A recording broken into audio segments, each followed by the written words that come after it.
Turn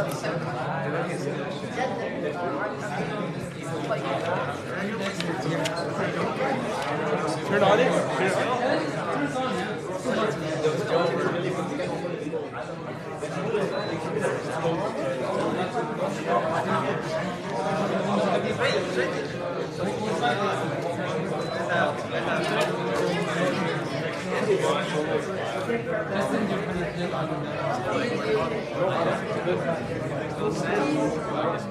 I want to say it in person. I want to say it in person. I'd much rather say it in person. Do I have to say all hadith, all 40 at once? I like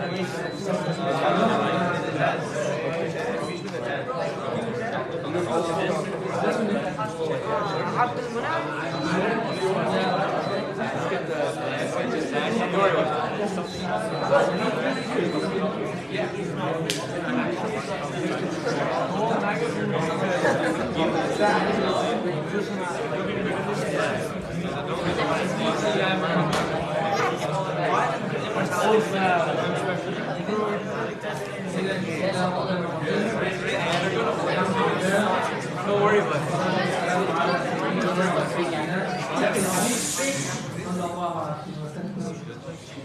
أشهد أن لا إله إلا الله أشهد أن سيدنا مولانا محمدا عبده ورسوله وبعد إن شاء الله where is Abdullah?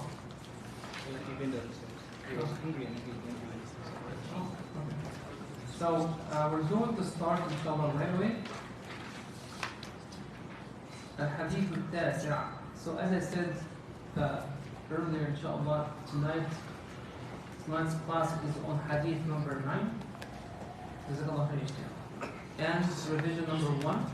I'm just going to mention some notes inshallah, and if you have any questions about what I have mentioned before, feel free to ask your question. I really want to receive questions, but make sure your questions make sense. And pay attention to what people are asking about, because you don't want to repeat the same question. Actually, the class tonight is about what are the things that you should not ask about. What are the things that you should avoid asking about?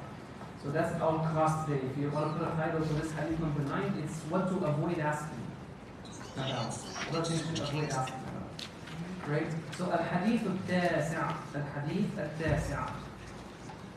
عن أبي هريرة عبد الرحمن بن صخر رضي الله تعالى عنه قال: سمعت رسول الله صلى الله عليه وسلم يقول: ما نهيتكم عنه فاجتنبوه وما أمرتكم به فأتوا منه ما استطعتم فإنما أهلك الذين من قبلكم كثرة مسائلهم واختلافهم على أنبيائهم. رواه البخاري ومسلم. So to clarify that, if you want to memorize the hadith accurately, you can listen to at the beginning of each lecture I give the hadith in Arabic, right? Or there's a playlist that Abdullah shared before with us that's on YouTube already. So some people actually read the hadith and they think it's inshallah accurate. You don't have to, of course, you don't have to read the hadith with tajweed, but listening to it like nasheed will help you to memorize the hadith. That's how we memorize hadith and mutun in general, right? You can just listen to it. You know, inshallah, in Egypt, it's very interesting. You have Ijazza al-Quran al-Kareem, the Quran radio in Egypt. There are a lot of Egyptians, especially elderly Egyptians.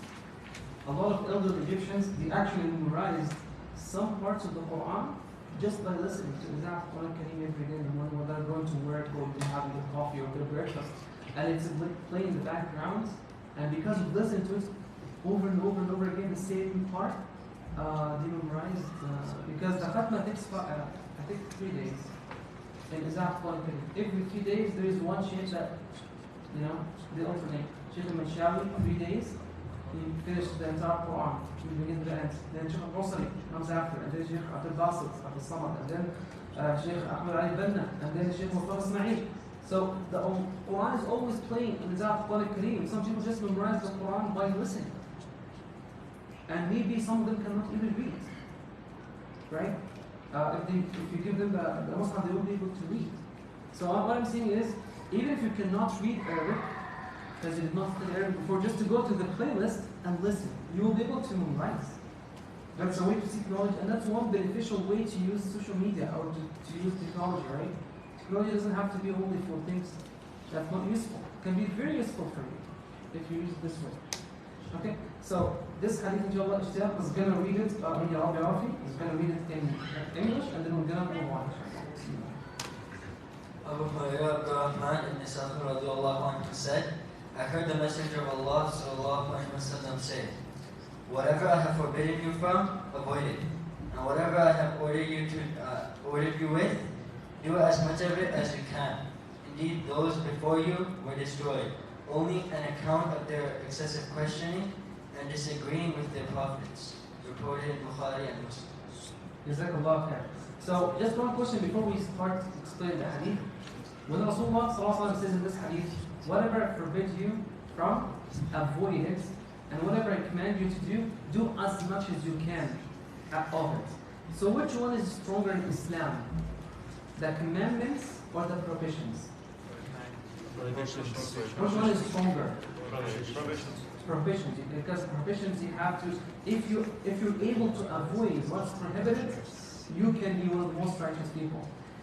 But if you do a lot of righteous deeds and you don't avoid what's bad, these bad actions can destroy your good deeds. That's the problem, right? So if you do a little bit of good deeds, only the 5 daily prayers, but you avoid what's haram, and someone else, he does a lot of righteous deeds, like prays at night and prays 5 daily prayers and all the sunnah, but he does some haram things. For example, one thing like check, he has doubts in his aqidah, in his belief, or he has riyah, showing off what he's doing. All these righteous deeds are going to be destroyed. So this one, Islam Rasulullah said, whatever I forbid you from doing, just avoid it completely. You cannot negotiate. There's no negotiation here. There's no negotiation here. But when it comes to obligations, you can do as much as you can, because Allah said, فَاتَّقُوا اللَّهَ مَا اسْتَطَعْتُمْ. The occasion of the revelation of this hadith. There's a story, not the revelation, the story why Rasulullah said this hadith, sallallahu alayhi wa sallam. And that will teach you how Rasulullah sometimes used to avoid some questions.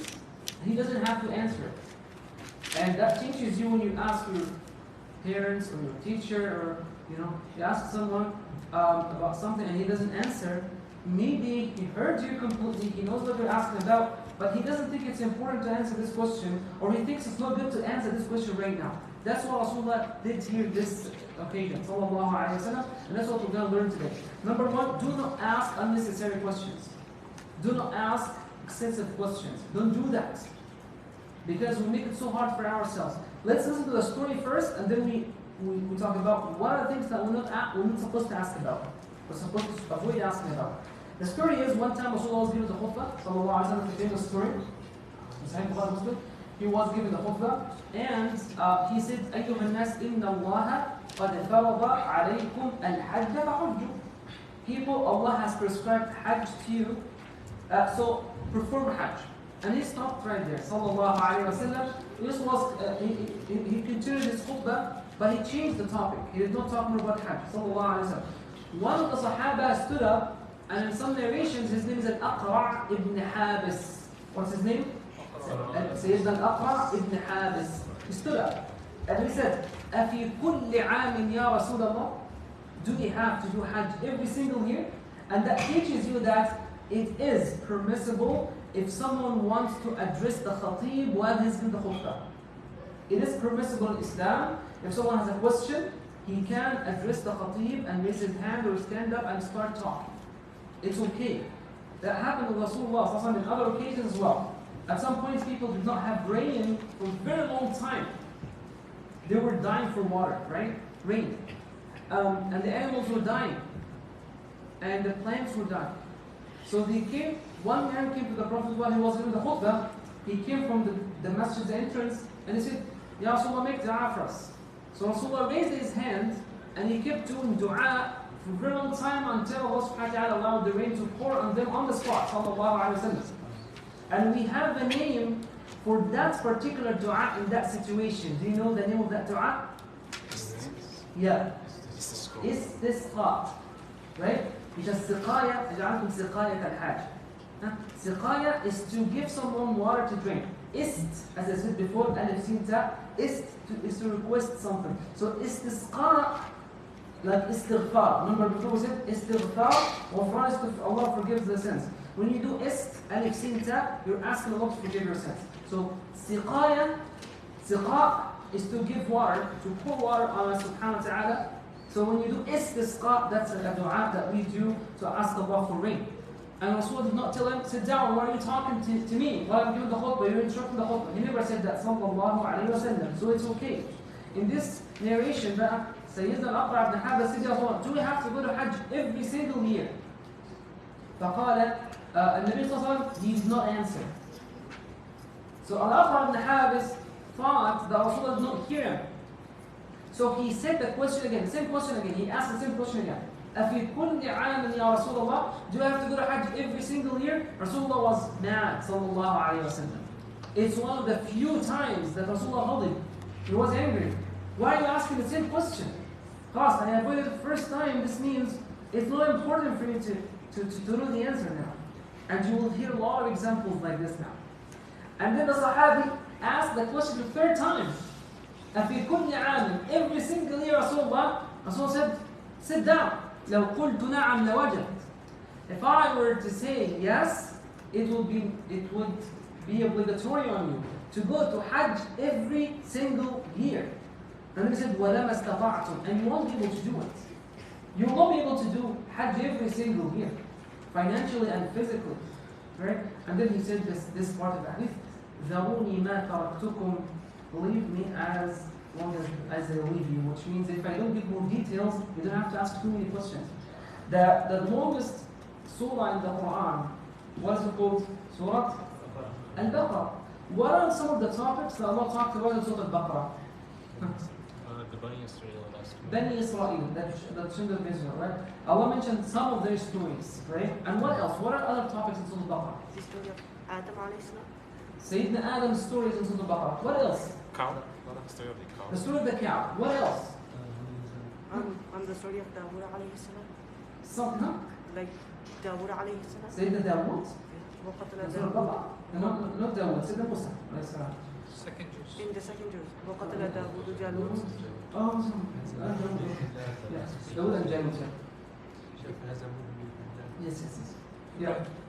Like inheritance, divorce, marriage, right? So we have all these topics. All these are important topics. Now I'm not talking about Aqidah as well. What is more important, Aqidah or cows?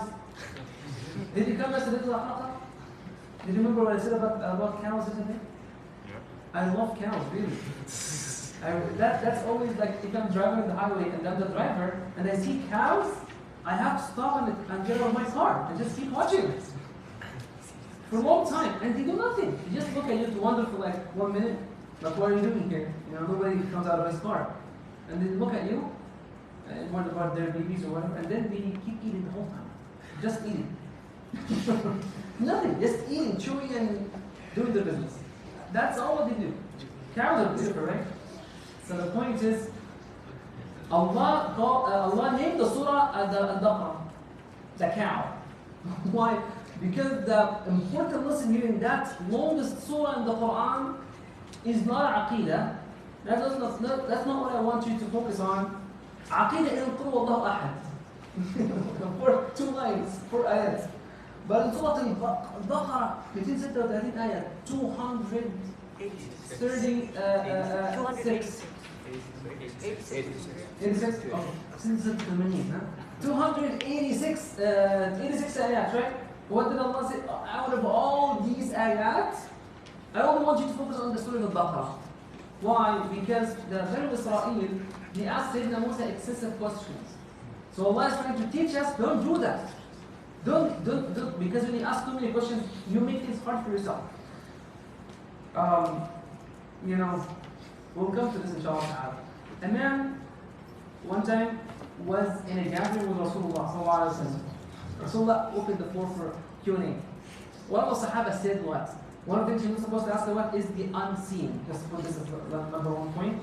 I'm not supposed to ask about the unseen. He came to the Prophet in that gathering when Rasulullah opened the floor for Q&A, and he said, Ya Rasulullah, Aina ana? Where am I going to go? Jannah or not? Rasulullah told them, Finnar. You're going to go. Rasulullah told them, you're going to go to hell. Because Allah said what? يا أيها الذين يا أيها الذين آمنوا لا تسألوا عن أشياء إن تبد لكم تسؤكم. In Surah Al-Ma'idah 101, do not ask about any matter which if made clear to you may disturb you. You're coming to ask about, like if you're going to ask me or anybody else, where am I going to go, Jannah or not? I don't know. I have no idea because I don't know the answer. But you're asking someone that Sahabi radiallahu anhu is asking someone who's connected. Like, what are you doing to yourself? He's connected. He knows the unseen. Don't open the file. So Rasulullah got the revelation this open now. Happy now? Sayyidina Umar was sitting there. So he said, well, we're satisfied with Allah as our Lord. وبالإسلام دينا, and Islam is our religion, ومحمد النبي, Muhammad is our prophet, and Al-Quran is imamuna, and we're satisfied with the Quran as our imam, as our leader. So he's trying to do what? To cover his back, basically, I'm not going to ask. No. Surah Ma'idah 101. Yeah. No.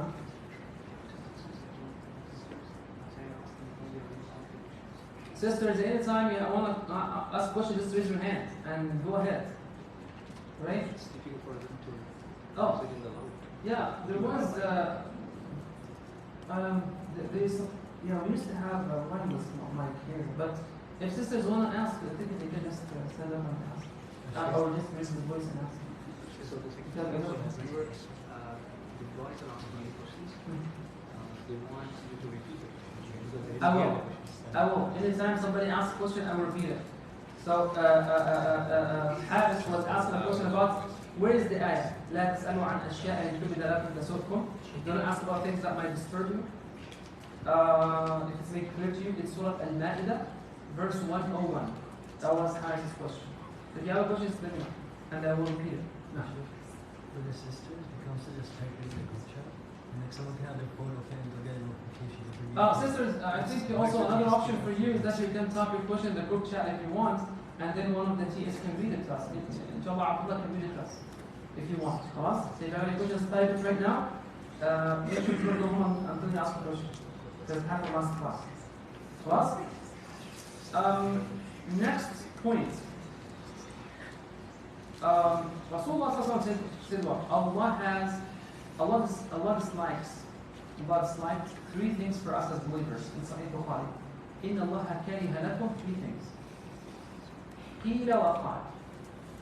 قِيلَ وَقَالَ means what? قِيلَ وَقَالَ is like gossip. Just what people say about each other. He said this, he said that. And you keep talking. Gossip. Allah hates that. وَكَثْرَةْ السُّؤَالِ. Asking excessive questions, unnecessary questions. Number 3, وَإِضَاعَةْ الْمَالِ. To waste your money. So these are a few things also that hates for us according to Rasulullah in Sahih Bukhari. So number 1, we're not supposed to ask unnecessary questions. Number 2, we're not supposed to ask about the unseen. Number 3, we're not supposed to ask about al-ma'fuwat.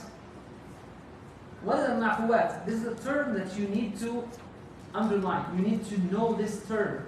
This is one of the keys. Ma'fuwat in Sharia, afu is not, ghufran and afu. Ghufran is when the sin is written in your record, but it's forgiven. Allah's going to look it over.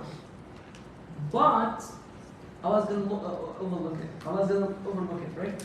But when Allah erases the sin itself, that's called afu, right? Afu al-athar is when you walk behind someone and you walk on his footsteps to make sure you erase his footsteps. That's afu. For us to erase something, that's afu. So in Sharia there is something called ma'fuwat. It's the plural of ma'fu. Things that Allah overlooks. It's not very important. It doesn't disturb you if you worship Allah subhanahu wa ta'ala. Like what? Look at this. One time Sayyidina Umar was walking with a man. You know, we have a lot of perfectionists amongst us, right? I have some of my family members are perfectionists. Those people actually they're great. They want to do things the right way, right? But sometimes they make it hard for themselves and for people who live around them because of waswas. I have some family members like that.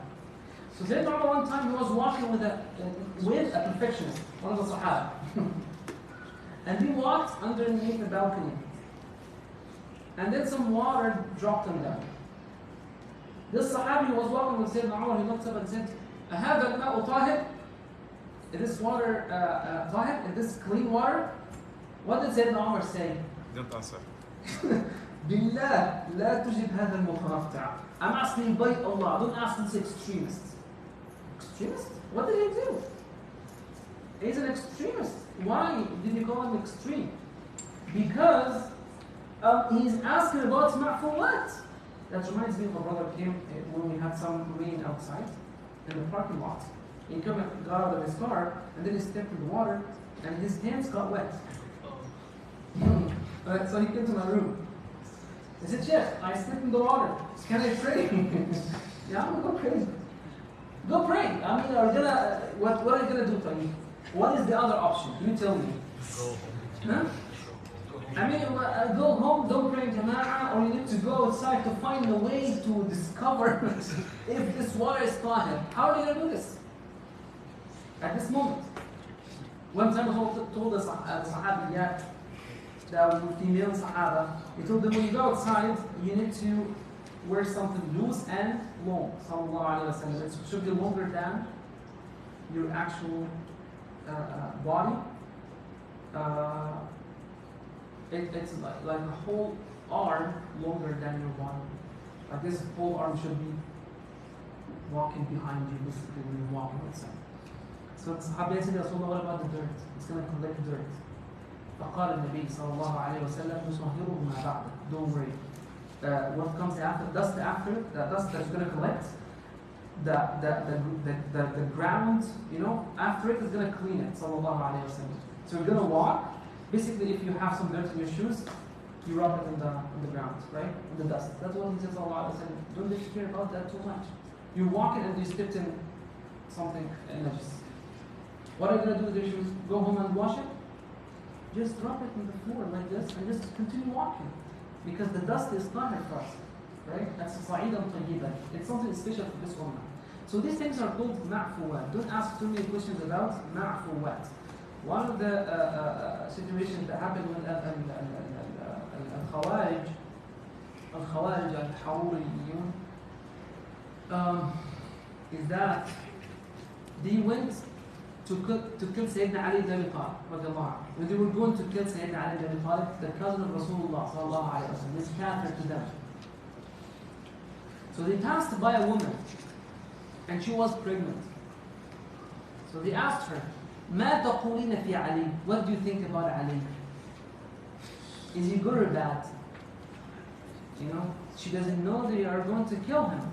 She praised Sayyidina Ali, the cousin of Rasulullah sallallahu alayhi wa sallam, the husband of Sayyidah Fatima radiallahu anha. Huh? She is a good guy. I think he's one of the closest people to Rasulullah. أول من أسلم النصبيان يعني. One of the first people who came to Islam. When they killed her, وَبَقَرُوا بَطْنَهَا, they opened her stomach and took the baby out and killed the baby.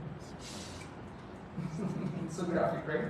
And then when they're walking, a fly landed on his arm. One of them, a fly landed on his arm. So when he killed it, he killed the fly or a mosquito. So this blood came out of the fly. His friend was telling him, "Is this najis or tahir?" This blood is. What about the blood of the lady you just killed? You're just going to kill Sayyidina Ali actually in a few minutes from now. What I'm telling you right now, you're laughing, right? You're laughing. Uqsim billah, there are people who are living with us who think like this. Uqsim billah. And every time you find people, I don't know them by name, I'm not gonna, because if you know them by name, I will take actions against them. But I know there are people who think like this. Because these are mashalid, personalities. You cannot change the personality. He cares so much about eating halal meat, right? But he's okay to cheat in his tax return every single time. And him and his family are eating haram. He's okay to go over the speed limit only when there is no police car around him. And he is going against the law, even though Allah said, "Awfu bil-uqud," O believers, fulfill your contracts and honor your obligation. But he will go over the speed limit. And he's okay to backbite his brother in Islam. That's exactly what happened with Khawarij. Killing a lady and her baby, but caring about the blood of a mosquito, if it's zahir or najis. Mentalities. People live like this, double standard, double-facedness, double-faced people. Hypocrisy. May Allah protect us. Allahumma ameen. So these ma'fuwat in Sharia, so the conclusion is that if you're walking outside and you feel the mosquito, don't come and ask me, should I pray in this t-shirt? That's ma'fuwat. Don't ask about that, right? Ma'fuwat. Next point. I should not ask challenging questions just for the sake of challenge exam. Could you give a direct English translation of the maqsood? The looked over. Can I say looked over? Overlooked. The overlooked things. I always keep saying it's looked over. It's overlooked. The overlooked things, actions, whatever. The overlooked ma'fuwat. There's a book by Ibn al-Imad, if you want to read more about ma'fuwat and know the examples of ma'fuwat, to know how easy doing Islam is. There's a book online by Ibn al-Imad about ma'fuwat, you can read it. I don't know if it's general. Next point, you should not ask challenging questions only for the sake of challenging someone. Why? Because this is one of the habits of disbelievers. They came to ask Rasulullah sallallahu alayhi wa sallam about الروح ويسألونك عن الروح. They asked about the ruh, about the soul. What did he say sallallahu alayhi wa sallam? Right? We're teaching him the Prophet. Okay, so ويسألونك عن الروح. They ask him about the unseen, this soul. Challenging him. The Jews and Christians came to challenge him sallallahu alayhi wa sallam. What did he say? It's from the matter of my words. I don't have an answer for you guys. من أمر ربي خلاص. Even on Sayyidina Jibreel himself. Do you remember when he came to the Prophet with the Hadith and asked him about what? متى الساعة? It's the unseen. It's a challenging question. Sayyidina Jibreel did not intend to challenge him. Sallallahu alayhi wa sallam, of course. He wanted to make the truth obvious to people, to teach people something. Because Rasulullah said, هذا جبريل أتاكم يعلمكم. He came to teach you religion, alayhi salam. But the question was a challenging question. So Rasulullah told them in one narration, وَمَاذَا أَعْدَدْتَ لَهَا? You're asking about the day of judgment. What have you prepared? Have you prepared yourself for the day of judgment? It's like, don't ask this question, just go get ready. No? In another narration, he says, the one that is memorized, is بَلْ مَسْئُولُ عَنْهَا بِأَعْلَمَ مِنَ السَّائِلِ. The one being asked is not more knowledgeable, doesn't have more knowledge about the time of the day of judgment, more than the one's asking. Sallallahu alayhi wa sallam. Next point. We should not ask about things that hasn't happened yet. Anything that hasn't happened yet, you're not supposed to ask about it. Right?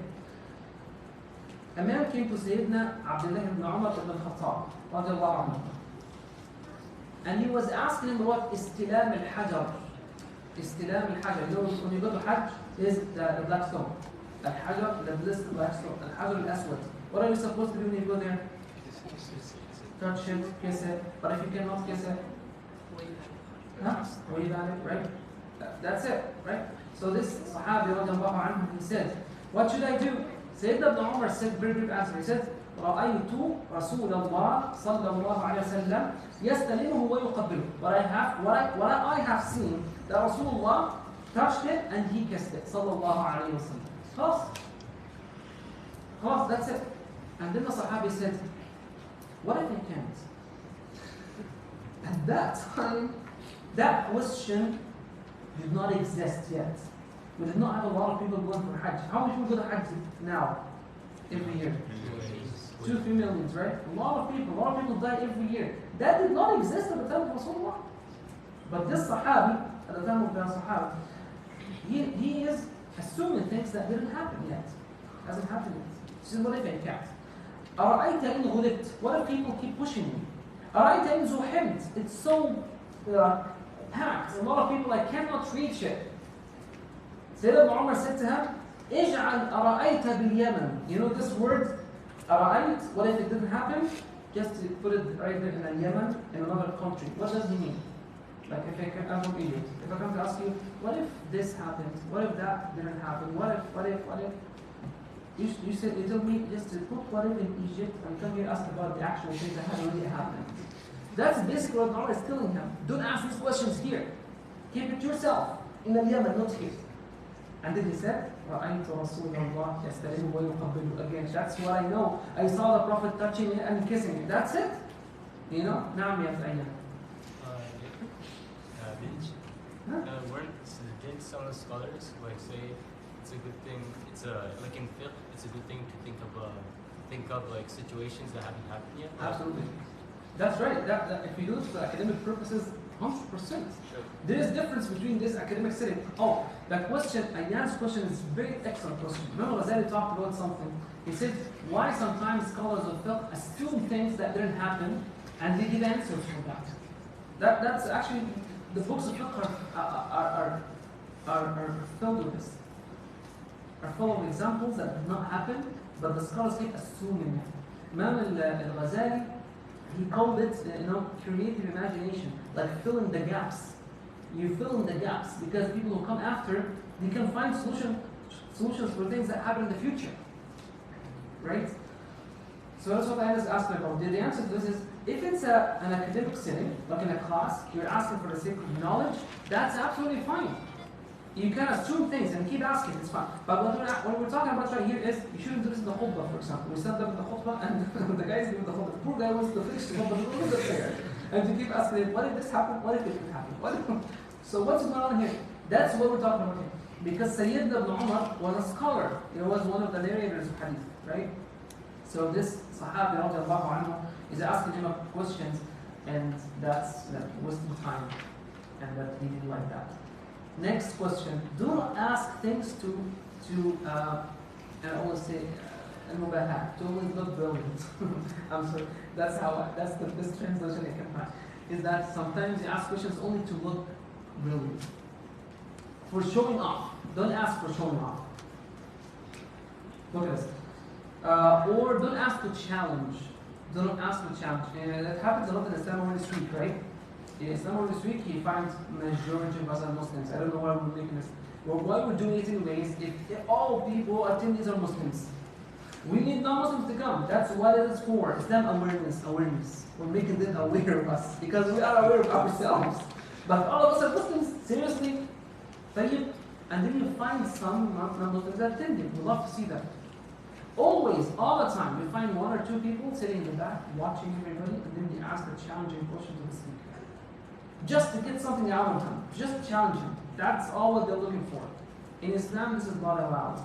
Sayyidina Ali ibn Abi Talib one time, he was talking about the signs of the Day of Judgment, and Sayyidina Umar ibn Khattab was sitting next to him. He asked him a challenging question. I don't want to say Sayyidina Umar was challenging him, but he was asking a question that sounds challenging. He said to him, متى ذلك يا علي? When is that going to happen? These signs of the Day of Judgment. When is that going to happen? People ask questions like these. I don't know what they want. Like you didn't know about the story of people in the cave. They ask you about the color of the dog or the people of the cave. Okay, so how is this going to change anything in your life? Like if you knew that the dog is whatever, like black, you would tell me shaitan. Okay, white, happy, white. Students here wrote a paper on the black dog and stuff. I'm not making fun of Hadith. Of course, I'm not making fun of Hadith. But the Hadith is metaphor. Hadith is metaphor, it's not literal. Not every time you see a black dog, even a puppy, that's a shaitan. That's a metaphor. Ask people who did the papers in grade 11 and 12. Now. Repeat the Arabic term for do not ask things to look really. You didn't ask. You gave the Arabic term for Which one? This one? for this point. I mean, don't ask challenging questions. That's it. No, but The Arabic word. Because what happens is that when people come ask in the summer issue, some of them, not all, they just try to sound brilliant. Like they know the answer, but they want everybody else to know the answer. They actually want to make a scene. That's what they want. I don't want to open a file, but we know what happened in the last assignment this week. That's not what I'm referring to. But that's one of the things that kids wanted to do in the assignment this week. To make a scene, so whatever, just to make a scene. But I'm talking about sometimes some of the people from outside of your faith, they come to ask you questions in front of people only to challenge you, and they know the answer. Because look, when you go to the university, you are here. If you take an Islamic studies course, don't ever assume that the teachers are not more educated than you. They are way more educated than you, more than what you imagine. Uqsim billah, I'm not saying they are more religious than you. They don't care about being religious, but they're so educated in Islam, Christianity, Judaism, and other religions as well. So don't assume that you know everything. So when they come to ask you a question, that's a very deep question, and they know the answer. Right? I'm not saying again they come to challenge you, the teachers. Of course not. Some of them were my teachers. That's what I'm saying. But some people come with the intention of just challenging the speaker. That's what I'm talking about here. I'm not specifying anybody. Or to make a scene. That's what I'm talking about. Don't do that. Sayyidina Ali is talking about, I will take a question now. Sayyidina Ali is talking about the signs of the judgment. Sayyidina Umar said, when is that going to happen? It sounds challenging. Even though Sayyidina Umar had a good intention. فقال سيدنا علي إذا فقه لغير الدين. It's like once you seek knowledge of fiqh for other than the sake of Allah. You know, it's a message for us. When you do these things and you ask challenging questions, that's not because you wanted to please Allah. You just wanted to make a scene so people would register in your institutes. You understand what I'm talking about? Just childish stuff. Seriously, you think you're in a desert. You come to this city, there is no one around to take care of you. And then he told them, وَتُعُلِّمَ لِغَيْرِ الْعِلْمِ. And once people seek knowledge for other than the sake of knowledge, only to show off. وَالْتُمِسَتِ الدُّنْيَا غَيْرَهَا. And this is mentioned in Mustadrak al-Hakim. What's your question actually? Okay, so if you know the answer to a question, but just want to ask the question so that everyone around you benefits from it? Exactly. This is the good intention. What is the motive? إِنَّمَا الْأَعْمَالُ بِالنِّيَّاتِ. And that's what I always tell brothers. The question was, what if I ask a question because I want people to learn the answer? I know some information and I want other people to know it. Please ask. You know, a lot of times after my halaqat, because I don't give space for people to ask every single time, sometimes just print out and go. And some brothers ask me some questions related to what I was talking about.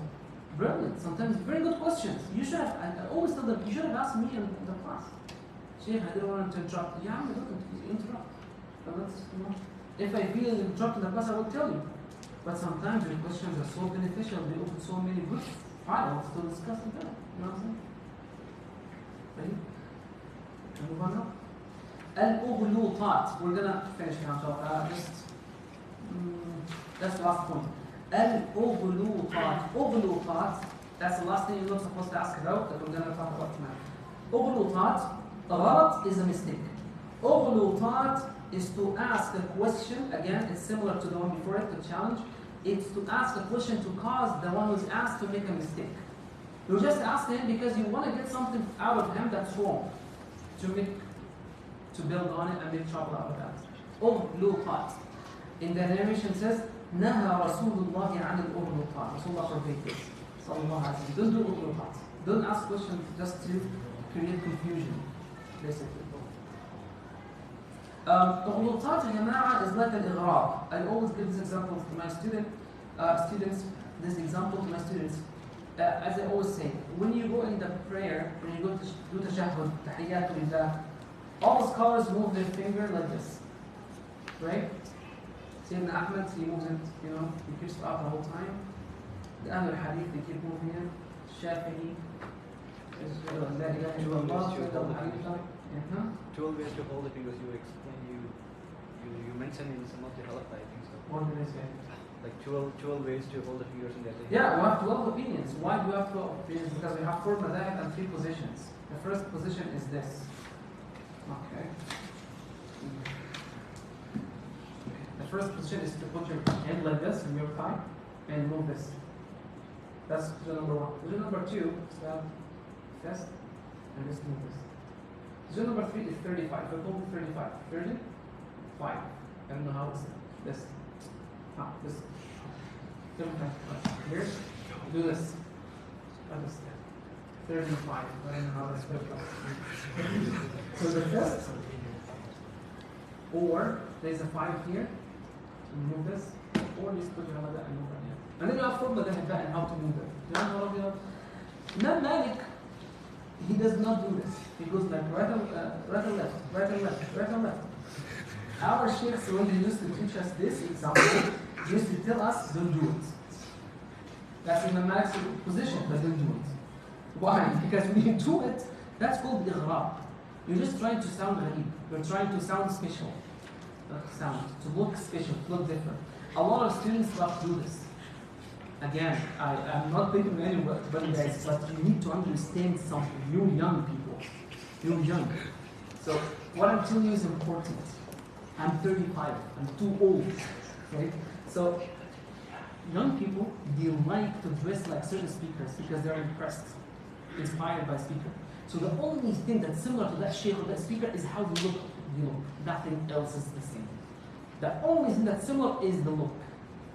But everything inside is different. They're empty from the inside. And then people approach them thinking that they are scholars, and then that's how we have the structures in our society. إذا التمس العلم عند الأصابع. When the أصابع, Rasulullah said, the minors are being asked about knowledge. We go to أصابع to ask or seek knowledge from them. خلاص إذا أغلقات يا جماعة استمر to إغراء. أغلقات is to ask someone for the sake of confusion or to cause them to make a mistake. نهى رسول الله عن عضل المسائل. That's another word. أغلقات or عضل. عضل مسألة معضلة, difficult questions.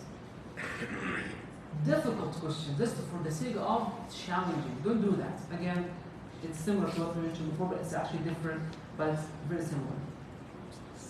A man came to Sayyidina Ubay ibn Ka'b radiallahu anhu, and he asked him a question that has some ambiguity.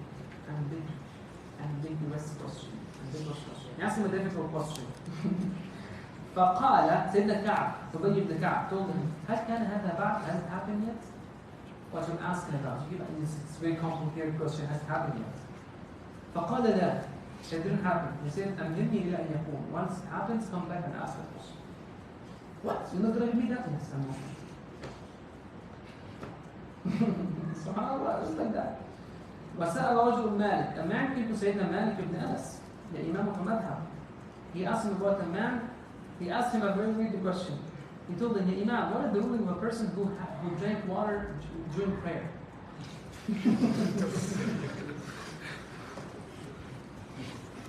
What, do you think Imam Malik is going to think about it and give an answer? You know what he said? He said, why didn't he eat at all? That's what he said. I mean, he should have also had some food, and then he got back to the question. And then he said, قال سمعت رسول الله يقول صلى الله عليه وسلم من حسن إسلام المرء تركه ما لا يعني. It's from the beauty of the Islam of a person is to leave what doesn't concern him. It doesn't concern me. Somebody he was drinking his prayer. How? He's praying and drinking at the same time. Okay, if he drinks, this means he also can eat. You know. So this is basically the point. Last point, guys. Last point. Every time I finish a point, there's the last point. So this is last point. The 3 points. In this hadith, Rasulullah said, "ما نهيتكم عنه فانتهوا." ما نهيتكم عنه فانتهوا. Whenever I forbid you from doing something, avoid it completely, right? But we have some ضرورات. There's a قاعدة فقهية, you should write it down. لا محرم مع الضرورة. No prohibition in a state of necessity. ولا واجب مع العجز. And no obligation in a state of disability. So no prohibition. No what? Prohibition. Yes. No prohibition. Can you say prohibition? Prohibition. Sounds good. So what? No prohibition with necessity and no obligation with disability. Disability. Means if you can't. Because you know what? Here's a key for you guys. When somebody comes to you and they ask you a question and he says, I can't. You can't? The answer is false. No. Yes, I want to hear the word I can't. But it's between you and Allah. Malish da'wah. That's not my business. Because Allah said, لا يكلف الله نفسا إلا وسعها. Allah does not burden any soul. It's a burden. Allah have taqwa towards Allah as much as you can. ما استطعتم. If somebody comes and says, I don't have استطاعة, I can't. You don't have to do it. That's not Allah. طيب. The Arabic is لا محرم مع الضرورة. لا محرم مع الضرورة. No prohibition with necessity. ولا واجب مع العجز. ولا واجب مع العجز, and no obligation with disability. It's like, you know, الضرورات تبيح المحظورات. Necessities give the Allah. I want to conclude by one example. When somebody comes to ask me about mortgage, for example, right? Why do we give different answers sometimes? Because of this. Because of this.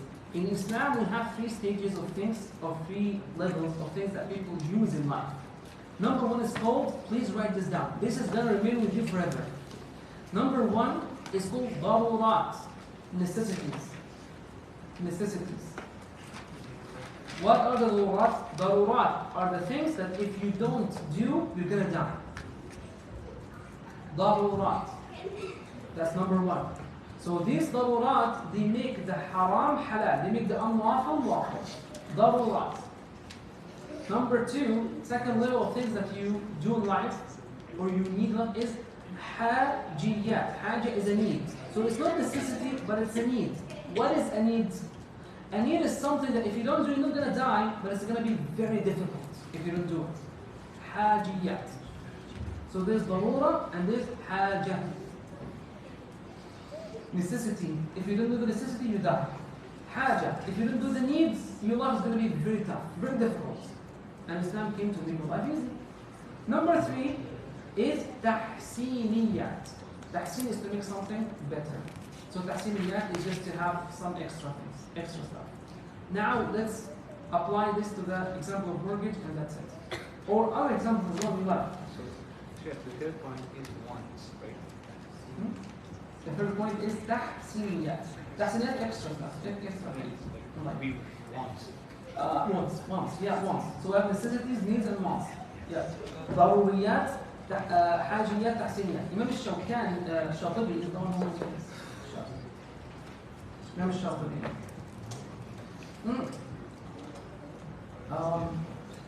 Okay. Yeah, quickly guys. An example. Mortgage. Haram or halal? The original ruling, haram. That's the original ruling. Why do people become ask me, for example, or why do you find online there are different opinions? Because of this. When somebody comes to ask me, I was telling this, come and meet with me. I have some questions for you. Why? Why did you say no? I'm not going to say in front of people because that's a general rule. General ruling, haram. Don't do it. But it's not a general ruling. It's case by case. So I sit down. So how many kids do you have? How big is your family? Is any of your kids married and living with you? Is anybody sick, needs to have a private room? All these questions, they determine if you have a set of necessity or just a haja, or it's tahsiniyat. You have a house and you want to buy another one. Haram, don't do it. There is no discussion about it. Only me and my wife. And we're happy in our apartment, but we want to buy a house. Haram, don't do it. No, I have a big family, I have 7 kids, and these kids are growing, and they need to study. One of them is married with me, or 2 are married in the same house. I can't live in a small house. I want to buy a bigger one. That's lower. Do it. Otherwise, you're going to kill each other. You're going to do it to them. So it's not one answer to everyone. Same thing that applies to so many things. Credit card. I don't use credit cards. I only buy cash. That's it. It can be cheaper, what I can afford, but cash. I don't buy anything except this phone. That's the only thing I have that I pay for every month. Because I was asked, my job asked me to buy it. Because the other phone, for some reason, doesn't connect to Wi-Fi only in the masjid.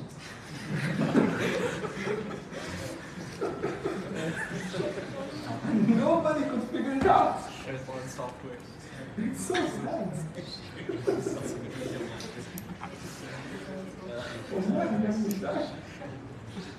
I gave it to the TA brothers.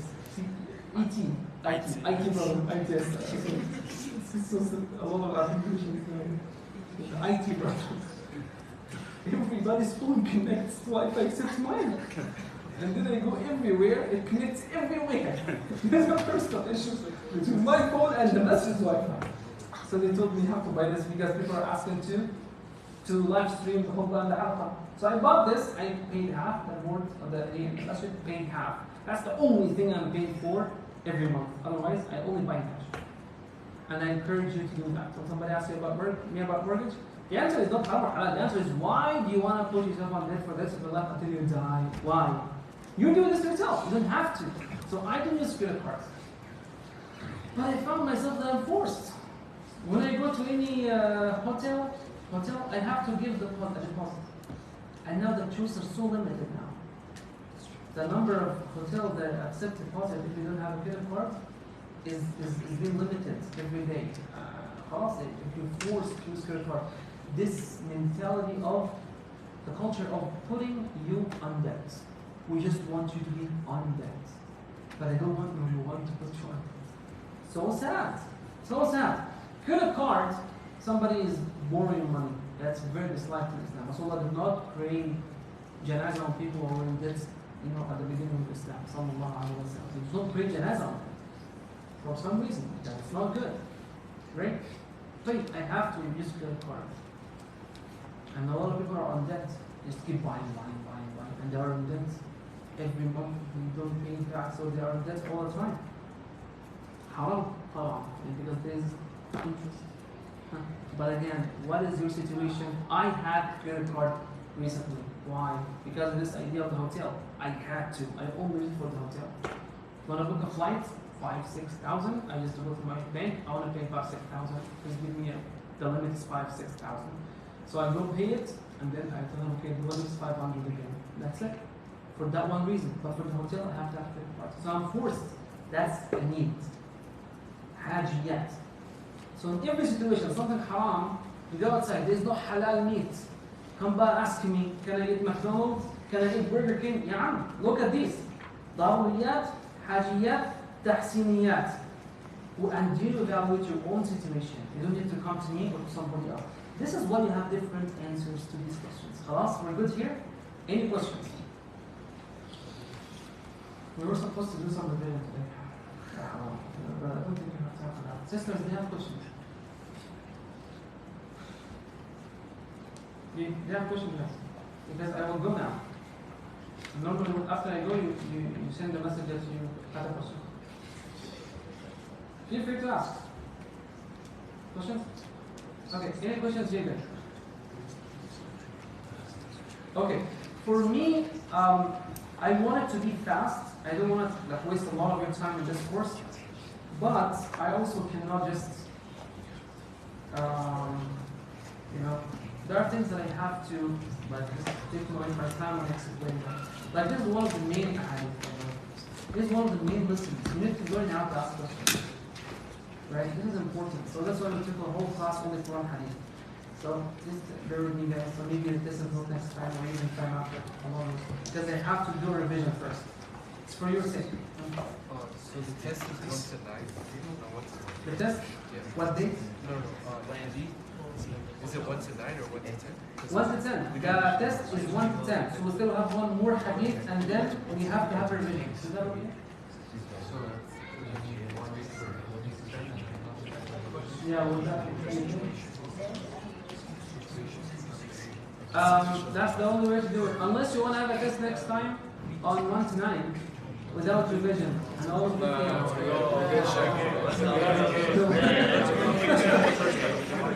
By the way, the question that this is going to be a multiple choice, true or false. It's going to be easy, but it's going to be hard at the same time. You're going to see. How? Sa'ad, you raised your hand. Oh, yeah, my questions are easy. True and false, but you have to correct what's false, and then you fail. So what's like the passing mark? Huh? What's the passing mark? I think passing mark. Is it 30 out of 50? Okay, here's the passing mark. I suggested just the 50%, but the TAs are making it harder for you guys. It's 70%. I didn't know. Don't think about it. I'm gonna take it easy on you, but you know, be careful. Okay, guys. See you next time, inshallah. Any questions? Send it in the group, inshallah, for everyone to benefit.